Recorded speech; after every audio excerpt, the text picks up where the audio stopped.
ప్రస్తుత పరిస్థితుల్లో కూడా పాకిస్తాన్ తన వంకర బుద్ధిని మార్చుకోలేదు. తన వంకర బుద్ధిని బయట పెడుతూనే ఉంది. ఎల్ఓసి దగ్గర పాకిస్తాన్ సైనికులు కాల్పులకు దిగబడ్డారు. దీంతో భారత సైనికులు కూడా ధీటుగా ఎల్ఓసిలో పాకిస్తాన్ సైనికులకు ధీటైన జవాబు చెప్తున్నారు. ప్రస్తుతం ఎల్ఓసి ఉడికిపోతూ ఉంది, ఎల్ఓసి దగ్గర రగులుతూ ఉంది. ఎల్ఓసి దగ్గర ఉండే పరిస్థితిని ఇప్పుడు మీరు ఆర్టీవీ స్క్రీన్ పైన చూస్తున్నారు. సహజంగా ఎల్ఓసి దగ్గర ఎలాంటి పరిస్థితి ఉంటుందనేది 740 కిలోమీటర్లు పొడవు ఉంటుంది ఎల్ఓసి. కాశ్మీర్లో భారత్ పాకిస్తాన్ మధ్య ఈ ఎల్ఓసి ఉంటుంది. తూర్పు వైపు భారత్ ఉంటుంది, పశ్చిమం వైపు పాకిస్తాన్ ఆక్రమిత కాశ్మీర్ ఉంటుంది. అక్కడ నిత్యం పాకిస్తాన్ కవ్వింపు చర్యలకు దిగుతూనే ఉంటుంది. ఇప్పుడు పాకిస్తాన్ ఒంటరి అయిపోయినప్పటికీ కూడా పాకిస్తాన్పై ఏ క్షణమైనా భారత్ విరుచుకుపడే అవకాశం ఉంది. బుద్ధి చెప్పడానికనే సంకేతాలు ఇస్తున్నప్పటికీ, పాకిస్తాన్పై ఆంక్షలు విధిస్తున్నప్పటికీ కూడా పాకిస్తాన్ తన బుద్ధిని మార్చుకోలేదు. ప్రస్తుతం ఎల్ఓసి దగ్గర పాకిస్తాన్ సైనికులు కవ్వింపు చర్యలకు పాల్పడ్డారు. భారత భూభాగం వైపు, భారత సైనికుల వైపు తమ తుపాకీలను ఎక్కుపెట్టి కాల్పులకు తెగబడ్డారు. దీంతో భారత సైనికులు కూడా తిరిగి పాకిస్తాన్కు అదే ధీటులో సమాధానం చెప్తున్నారు. ప్రస్తుతం కాల్పులు ఇంకా కొనసాగుతూనే ఉన్నాయి.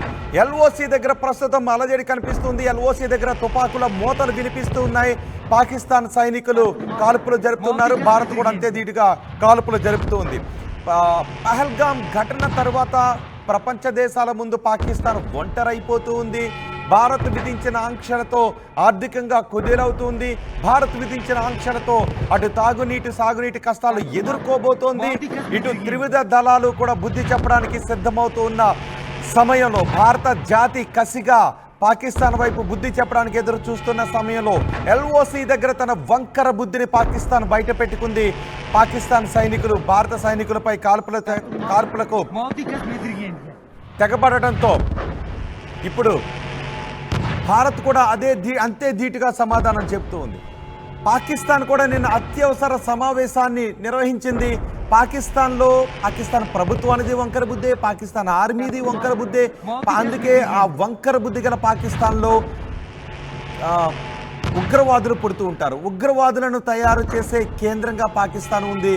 నిజానికి మనం మేక్ ఇన్ ఇండియా అంటూనో, ఆర్థిక వృద్ధిని సాధించుకుంటూను, సంయమనం పాటిస్తూను, శాంతిని చూపిస్తూ భారతదేశం ప్రపంచ దేశాలతో స్నేహాస్తాన్ని అందుకుంటూ ముందుకు వెళ్తూ ఉంటే, పాకిస్తాన్ మాత్రం ఎప్పుడు భారతదేశంపై విరుచుకుపడదామనే వంకర బుద్ధితో అక్కడ ఉగ్రవాదులను తయారు చేస్తోంది.